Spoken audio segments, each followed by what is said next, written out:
Fly by Night Studios Spring Event Plus 2022 Camera 1.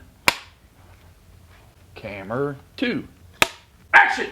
Hey Apple fans, Apple Sheep, and anyone else out there watching, Richard here with another episode of iTalk, and this one is an iTalk iFlash where we do quick Apple News Flash updates. In this iFlash we talk iOS 15.4 updates, a quick iPhone update, and the spring event, and finally the biggest update of all, Universal Control, and it's coming up right after the intro.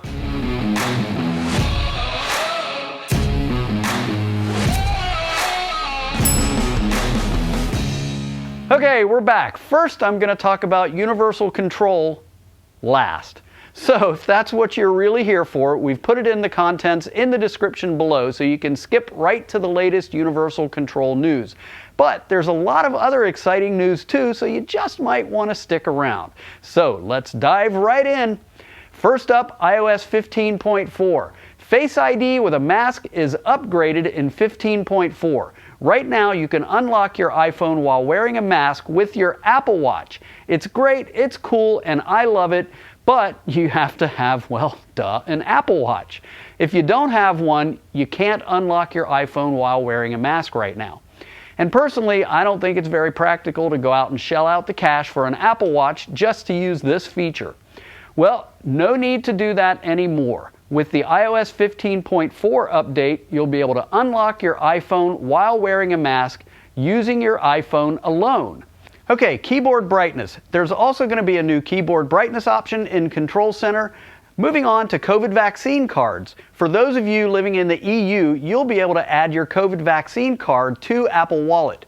It's only available in the EU right now, and hey Apple, how's about us here in the US and Canada? And does that mean it's not available in the UK since Brexit happened? Oh well, I'm sure it's coming at some point. Also, for you Apple Card holders, there's going to be a new Apple Card balance widget, and finally for iOS 15.4, there's going to be iCloud keychain support for adding notes to your passwords. Next, a quick but exciting iPhone update. For all you business people and entrepreneurs, your iPhone will soon be able to directly receive credit card payments without the need for third-party hardware. Just tap the credit card to the back of your iPhone and voila, credit card payment charged right into your account. Uh-oh, I have a feeling Square and Shopify are getting really nervous. Okay, now the upcoming spring event. iPhone SE3 with 5G, Touch ID, and an upgraded processor. 5G will probably be its biggest selling point. The SE isn't expected to get much of a physical upgrade though, looking pretty similar to the current version with its iPhone 8 design. Still, there is some speculation out there that the ginormous bezels are gone, replaced with the infamous notch, and the home button is headed the way of the dinosaurs. But don't count on that, at least not this year. Okay, Mac Mini. Mac Mini is either getting a major upgrade with additional ports and more powerful silicon, or this is going to be a high-end second upgraded option for the Mac Mini. Either way, this is a huge boost and welcome news for Mac Mini fans.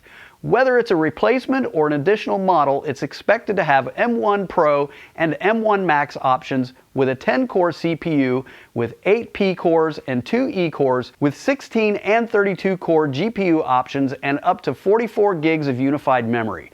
It's also going to feature 4 Thunderbolt ports. Next up, iPad Air. For those of you who love Center Stage and the iPad Air, you can love both in one device.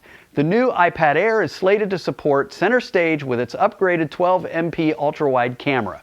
5G on cellular models and a huge upgrade on performance with the A15 Bionic are also expected. So for most who don't want to shell out the extra dinero on the iPad Pro, while the new iPad Air won't have Apple Silicon, well, it has Apple Silicon, just not M1. This will be a great, less expensive, more than adequate option. Moving on to the iMac. It is expected that we'll see the new larger iMacs, probably dubbed the iMac Pro, with a completely new redesigned look, likely similar to its 24-inch little brother. All rumors and leaks right now are pointing to a 27-inch model, but I'm still holding out hope for a 32-inch model in addition to the 27-inch, in line with the MacBook Pro lineup with 2 size options along with the MacBook Air and the MacBook Pro 13. Will it be in silver or space gray or both?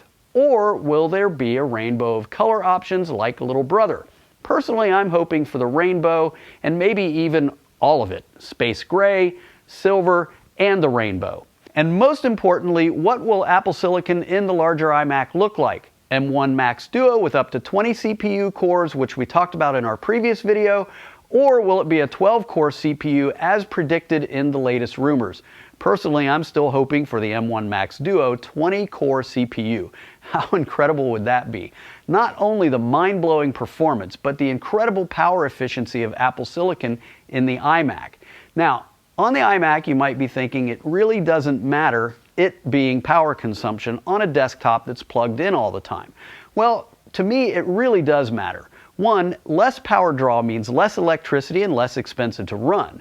Beyond that, it means significantly improved efficiency and much better thermals, so the fans aren't running as much, components aren't getting as hot, likely extending the life of a not cheap machine. Now for the main event. You know, I was just getting ready to do a content creator conniption about Universal Control. Okay, Universal Control was announced all the way back in Dub 2021. It was by far the most exciting software announcement of 2021 and arguably ever. Remember, Universal Control is the feature where you can control your iMac, MacBook, and iPad and Mac Pro all with a single mouse or trackpad. And with Universal Control, you can click and drag any file from one device to the other, including across multiple devices without AirDrop, without having to depend on iCloud, just literally drag files from one device to the next, point and click style. I can't even begin to tell you what this is going to mean for my workflow and my sanity. Okay, we were told it would launch with Monterey in the fall of 2021. Well, fall came, and Apple told us after Monterey launched without Universal Control, it would be included in an update later in the fall. Well, fall went, and we were all celebrating Christmas and the New Year without Universal Control. We are now getting into February and still no Universal Control. 7 months after the announcement and 4 months after expected release, no Universal Control. 4 months overdue. In tech time, that's like 300 years. Ergo, content creator conniption. But no more. No need to have that Karen meltdown. Well, I think I just had a Karen meltdown, didn't I? Karen, Karen doesn't have nothing on you. Shut up. Well, anyway, the wait is finally almost over. Universal Control has been seeded to Monterey 12.3 beta, so without some major disaster, we should see Universal Control with the next Monterey update since 12.2 was recently released. So, how does Universal Control work? As incredibly amazing as Universal Control is, arguably one of the most impressive things about it is the ease of setup, which is as simple as actually doing nothing. Once your devices are upgraded to the required software for iPad, iPad OS 15.4, and for Mac Monterey 12.3, that's it. That's all the setup you need. It's automatically enabled by default. But if you don't want to use Universal Control, and I'm not really sure why anyone wouldn't, but you can disable it. On iPad, go to Settings, AirPlay and Handoff, and then toggle the cursor and keyboard switch to off. On the Mac side of things, go to Settings and then Displays, and it can be disabled there. But anyway, I am just so excited. I mean, I'm drooling excited to use Universal Control. I'm like a kid staring at the Christmas presents under the tree but can't open them yet. Well, anyway, that's it for this one. Which upcoming Apple product, app, software feature, or service are you most excited about? Let us know in the comments below. As always, if you like this video, go ahead and give us a like, subscribe, share, comment, and smash that bell so you don't miss an iTalk video. I'm Richard, this is iTalk. Thanks so much for watching. Until the next one, we'll catch you on the flip side. We are out.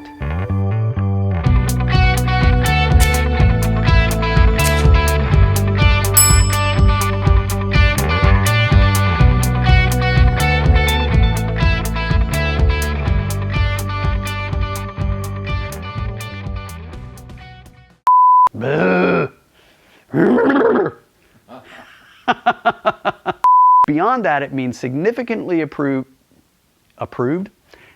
No need to have a Karen meltdown. Well, isn't that what I just had, Wes? Huh? A big Karen meltdown? When was that? Oh my God. Weren't you? I wasn't paying attention.